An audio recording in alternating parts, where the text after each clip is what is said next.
el nombre del Padre, del Hijo, del Espíritu Santo. Amén. Dios te salve María, llena eres de gracia, el Señor es contigo. Bendita tú eres entre todas las mujeres y bendito es el fruto de tu vientre, Jesús. Santa María, Madre de Dios, ruega por nosotros pecadores, ahora y en la hora de nuestra muerte. Amén. Hola a todos, soy el Padre João Vitor Santos de Brasil y voy a dar esta meditación de la aparición de nuestro Señor a los discípulos de Emaús. Antes de nada, acordémonos de que son 5 los preámbulos que tenemos que hacer en toda meditación. Aquí van. Primero, ponerse en la presencia de Dios, como de costumbre solemos hacer. Ahí está el número 46 del libro de los ejercicios. Segundo, pedir que toda mi oración sea ad maiorem Dei gloriam, o sea, todo para mayor y más grande gloria de Dios. Tercero, recordar aquí la historia. Imaginar a 2 hombres que van caminando y mientras caminan, llega un tercero que comienza a preguntarles sobre la conversación que están teniendo. Aquí podemos usar el Evangelio de San Lucas, capítulo 24, de los versículos 13 a 35. Cuarto punto del preámbulo, composición del lugar. Hacer mentalmente este lugar donde se encontraban los discípulos, yendo de Jerusalén hacia Emaús. Imaginar, componer las vías, el camino por entero. Quinto, la petición. Aquí pediremos que gracia para me alegrar y gozar intensamente de tanta gloria y gozo de Cristo nuestro Señor. Esta es la petición de la resurrección de nuestro Señor. Aquí vamos a pedir eso también. El cuerpo de la meditación, así vamos a dividir. Primero punto, ver las personas del camino y reflexionando en mí mismo procurar sacar algún provecho de ellas. Segundo, oír lo que hablan y asimismo sacar algún provecho de ello. Tercero, mirar lo que hacen y sacar también algún provecho. Cuarto, considerar cómo la divinidad que parecía esconderse en la pasión parece y se muestra ahora tan milagrosamente en la santísima resurrección de nuestro Señor, por los verdaderos y santísimos efectos de ella. Quinto punto, mirar el oficio de consolar que tiene nuestro Señor para con nosotros, comparando como unos amigos suelen consolar a otros. Él, que es nuestro tan gran amigo, viene a consolar a todos nosotros.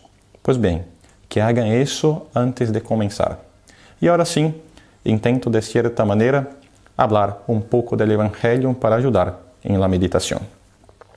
Quiero hacer un comentario a este Evangelio acerca de la luz de la fe, que cada uno de nosotros debe tener y lo que de cierta manera faltaba en el inicio de este Evangelio propiamente diciendo, en los discípulos. Uso como base otros autores conocidos para poder explicar este pasaje. Bien, este Evangelio nos pone al lado de 2 discípulos de Jesús que, tristes y abatidos en la fe, regresan lentamente a su pueblo de origen, llamado Emaús, a poco más de 10 kilómetros de Jerusalén. Eso todos nosotros sabíamos. Pero, ¿qué quería decir este camino que hacían de Jerusalén a Emaús? Y aquí pongo una cita del padre Alfonso Torres, que es un gran comentador de los ejercicios, para que nosotros también podamos de cierta manera distinguir y cada vez más clarificar la luz de nuestra inteligencia para poder entender este Evangelio. Habla así el Padre. Llega un momento en la vida espiritual y llega por la misericordia de Dios que parece que se apaga todo lo que tenemos dentro.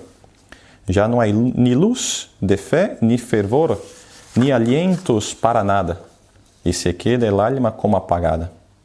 Todas las cosas que hemos tenido antes de comunicaciones divinas, de resoluciones generosas, se le presentan como un momento de imaginación.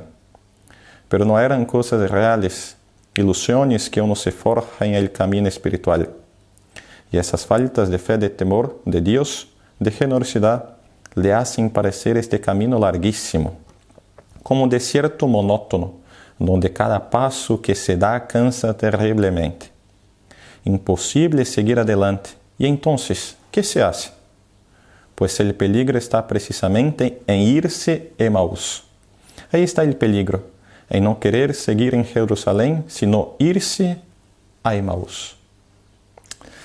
Estos hombres se dejaron llevar por los deseos, por así decir, humanos. Y en la primera oportunidad que tuvieron, quisieron bajar de la cruz. O sea, es decir, quisieron bajar de Jerusalén e ir hacia otro lado. Sin embargo, cuando pasa eso, es una fuga de la vida espiritual, hablan los santos. Se ha perdido el camino, pues ahí en este preciso momento se puede mostrar la fidelidad a nuestro Señor por la virtud de la fe.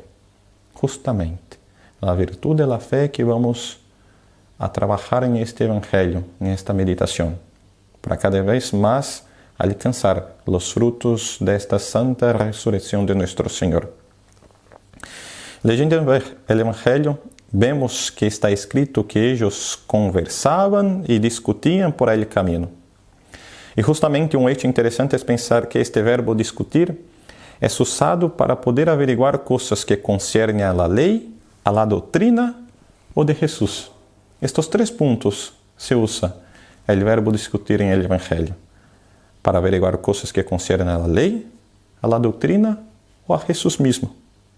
Con la matiz de que nunca es usada para una cosa que podríamos decir que es inmanente, o sea, que es conmigo mismo, que yo pienso conmigo mismo, reflito conmigo mismo, reflexionando conmigo mismo. No es así.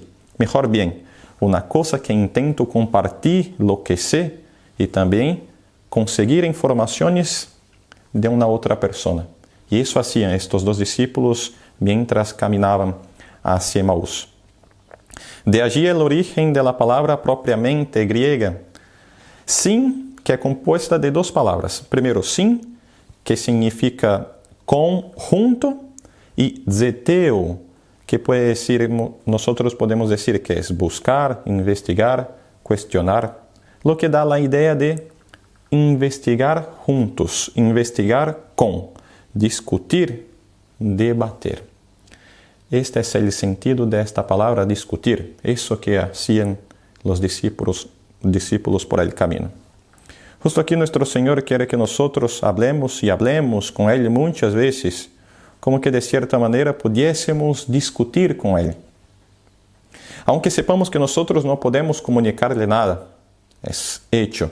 Nosotros, seres finitos, no podemos comunicar nada a nuestro Señor, porque Él es un ser infinito. Si nosotros pudiéramos dar alguna información a Él, sería decir que nuestro Señor necesita de algo.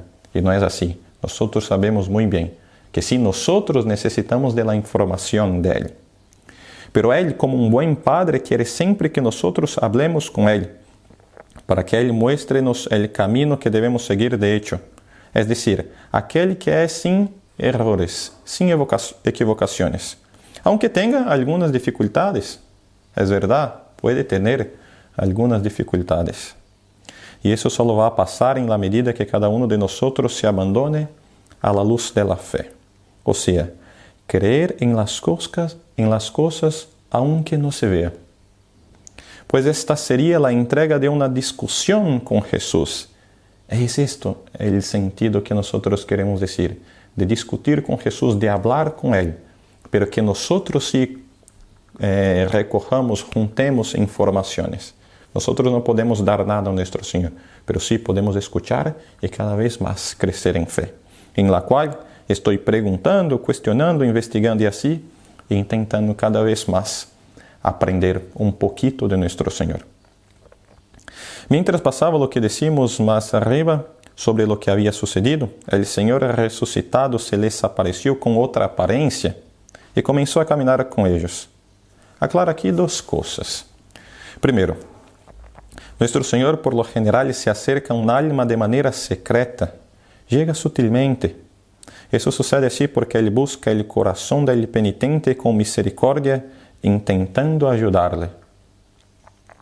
Segundo, Cristo tiene el mismo cuerpo de antes, pero ahora con un matiz distinto, diverso, de manera gloriosa.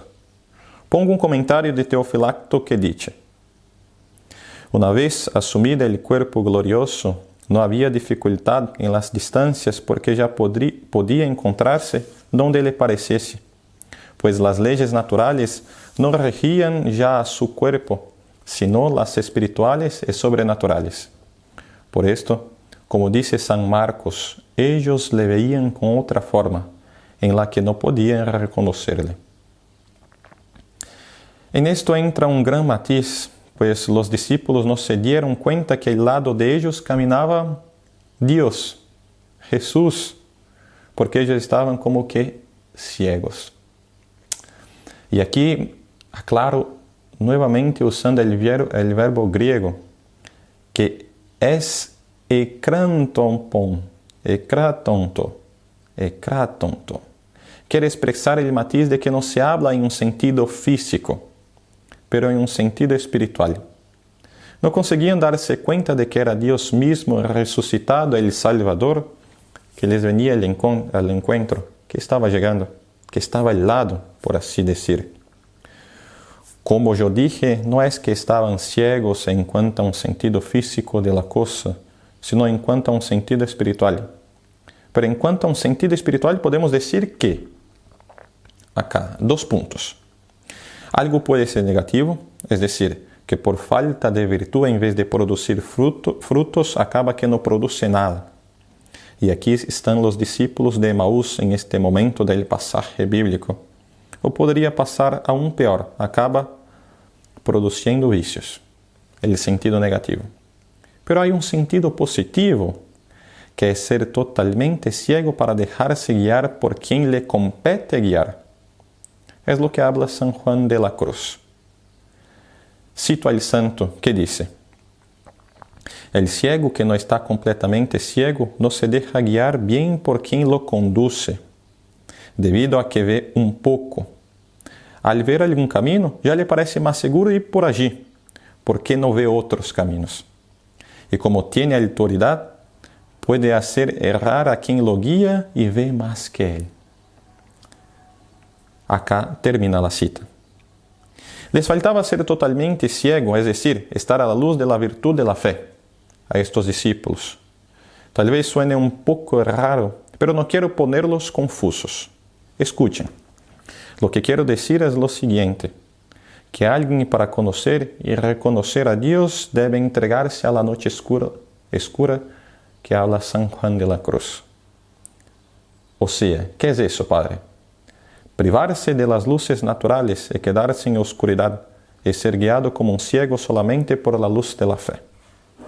Y es justo lo que habla San Pablo, que dice lo siguiente: ahora bien, sin la fe es imposible agradarle, porque aquel que se acerca a Dios debe creer que existe y que recompensará a aquellos que lo buscan. Entonces eso sería tener una discusión pasiva con nuestro Señor. Dejar que Él me muestre todo lo que debo aprender para cada vez más reconocer y seguir su camino. Es eso que nosotros debemos hacer y eso que debían tener hecho los discípulos de Emaús. Pues bien, regresando ahora al Evangelio nuevamente en la parte que los discípulos dicen: ¿eres tú el único forastero en Jerusalén que no sabes lo que ha sucedido en ella en estos días? Y a partir de esto yo intento explicar otro matiz de 2 verbos griegos. En la Escritura, cuando hablamos de saber, de entender, son usados los verbos ginosko y hoida, pero cada uno con su propia particularidad, empleado en distintos matices. Por ejemplo, el verbo hoida significa un conocimiento intuitivo, cognitivo, es decir, podríamos hablar de manera intelectual. Mientras, en cambio, el verbo ginosko simboliza un conocimiento personal de algo, de hecho, una experiencia, una relación con alguien. Y en cuanto a este último verbo que se ponía el saber de esta cita más arriba, o sea, de lo que citamos que hablan los discípulos: eres tú el único forastero en Jerusalén que no sabes, sabes se refiere a ginosko, o sea, algo experimentado, con lo que se sigue tal vez clarifique un poco mejor las ideas. Voy a intentar resumir. De esta respuesta interrogativa de los discípulos parece que ellos querían decir: eres el único que no sabe todo lo que ha pasado. Si lo saben todos los buenos, todos los amigos, su madre, y lo saben todos los malos, todos los que estuvieron ahí insultando y gritando. Todavía Jesús les pregunta: esto lo hemos hecho nosotros en nuestra vida. A veces yo sé de algo y pregunto a propósito: oye, ¿qué pasó? ¿Cómo estuvo la reunión? Y yo sé ya todo lo que pasó en la reunión y me dicen: ¿no te has enterado de todo lo que se dijo? Y yo todavía digo: ¿qué se dijo? Ya lo sé todo, ya me lo contaron, pero ese es un recurso pedagógico para dejar que sean ellos los que hablen. Y de hecho, los discípulos comenzaron a hablar, aunque Jesús, de hecho, nosotros sabemos que él ya sabía todo. Entonces aquí va la aclaración principal. Cuentan los discípulos todo lo que había ocurrido en los últimos 3 días, y así los discípulos terminaron revelando el motivo de su tristeza. Nosotros esperábamos que él fuera quien liberaría a Israel. Eso habló los discípulos. Uno de los discípulos se llamaba Cleofás y el otro es anónimo, como si estuviera representando a alguno de las personas de nuestro tiempo, que tienen todo para creer. Ya les fue mostrado el camino que deben seguir, mas aún no comprenden de hecho lo cuánto vale dejar todo para seguir a Jesús. Y así van tristes por el camino porque el Maestro ha muerto y esperaban que Cristo liberara a Israel. Es importante que comprendamos que la esperanza del pueblo del Antiguo Testamento era verdadera, pues Dios había prometido un libertador. Sin embargo, aún no había entendido la profundidad y la grandeza de esa liberación. Se esperaba una liberación política y circunstancial. Por eso usaban el verbo ginosko. Ellos querían ver, sentir la experiencia del pueblo libertado. Pero Jesús vino para salvar al mundo entero, y aquí está el gran sentido de este verbo saber. Pues Cristo vino para tener relación personal con cada uno de nosotros. O sea, que cada uno de nosotros podamos experimentar a Cristo por la gracia. Los discípulos que preguntaron si Jesús no sabía lo que pasaba, pero debería ser al revés. Jesús, que debía preguntar a ellos si ellos sabían que Dios vino para relacionarse con ellos y dar a ellos la vida eterna de una vez por todas, y que esos quedasen con la alegría de la resurrección. Eso era lo que debía pasar. Aquí surge la pregunta que hasta hoy es un escándalo para el pueblo judío. ¿Cómo es posible que el Mesías haya venido si las cosas siguen como están? Así habla algunas personas. ¿Cómo es posible que el libertador haya venido si las personas siguen sufriendo problemas como la muerte, las enfermedades y las guerras y todo el mal que hay en el mundo? Muchas personas se preguntan eso. Jesús entonces, en su diálogo con los 2 discípulos, da la clave de lectura para adentrarnos en el misterio del Antiguo Testamento. ¿Cuál clave es esa? Todos nosotros cristianos deberíamos saber muy fácilmente. La cruz de Cristo. Jesús explica que el Mesías debía sufrir para entrar en su gloria, así como nosotros que para salvarnos y gozar de la felicidad del cielo, necesitamos pasar por los sufrimientos de esta vida. Cristo podría haber salvado al mundo con un acto milagroso, pero no quiso hacerlo así. En la cruz se revela como el Dios que es amor, un amor que se esconde en un dolor trágico e incomprensible.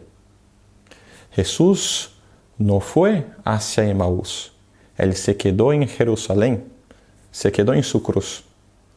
Eso debería tener hecho estos 2 discípulos que se encontraron con Jesús por el camino. Tener agarrado su cruz para después mirar la gran gracia y gloria de la resurrección más fácilmente. No que no miraron. Sí, ahora vamos a ver el final del Evangelio. Sí, después la inteligencia de ellos fue aclarada.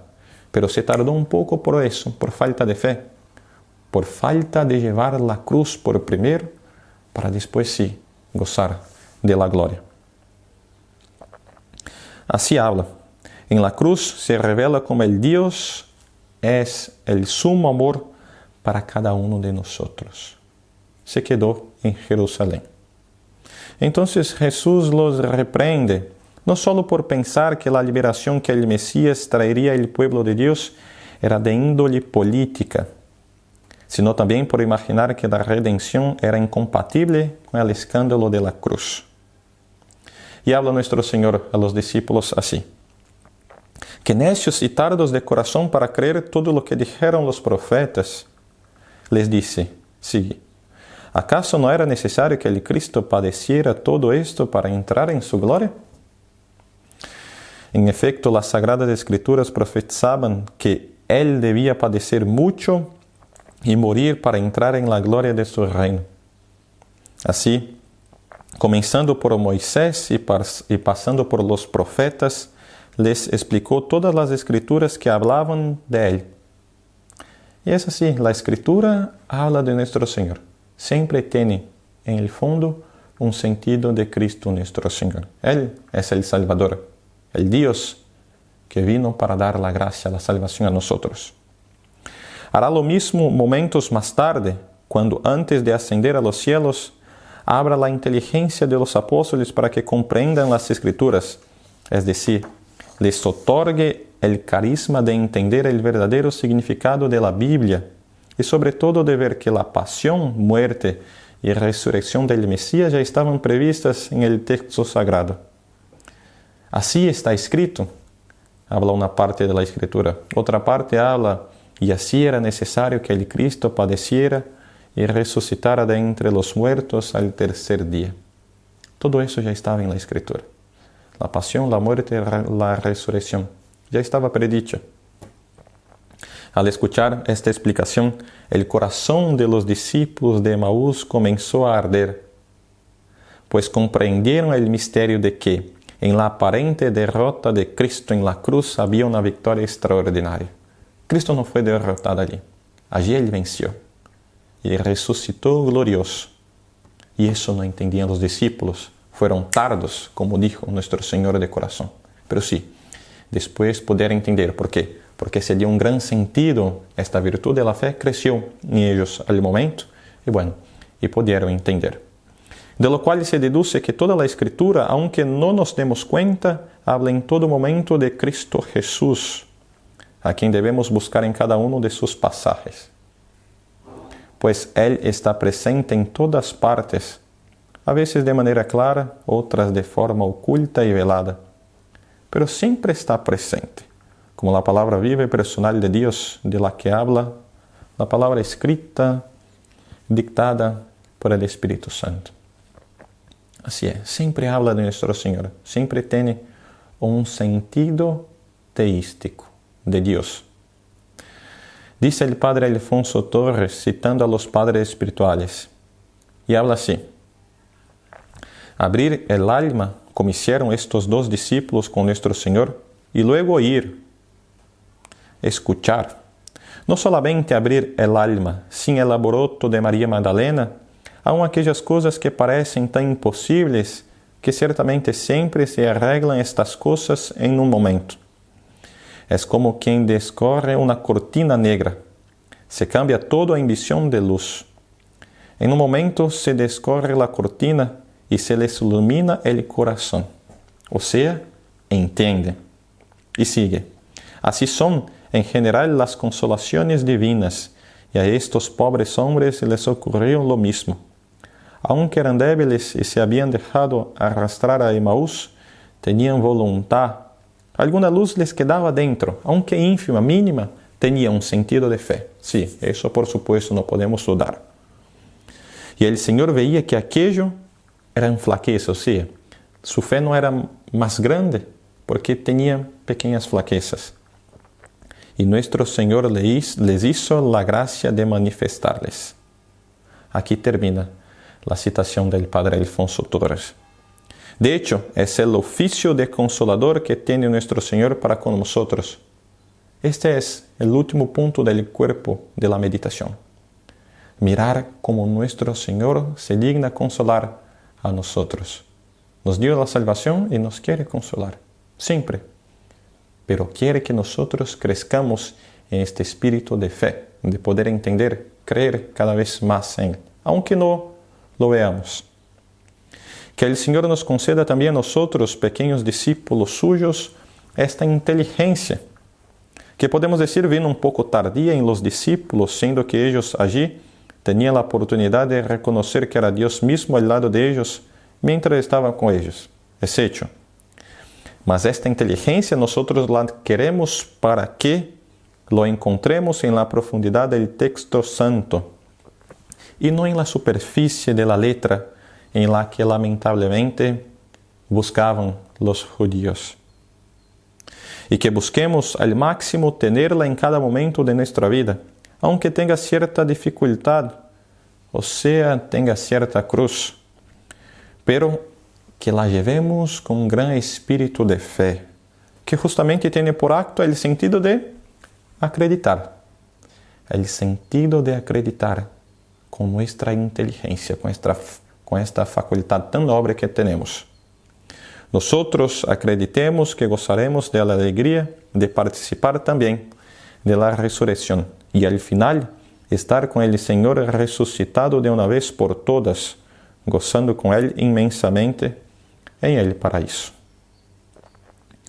Terminar con un coloquio a nuestro Señor resucitado pidiendo la gracia de la virtud de la fe, que esta virtud cada vez más pueda crecer en nuestra alma y así cada vez más nosotros podamos reconocerlo y esperar, por amor, gozar un día con Él, también de la resurrección que Él ya ha gozado.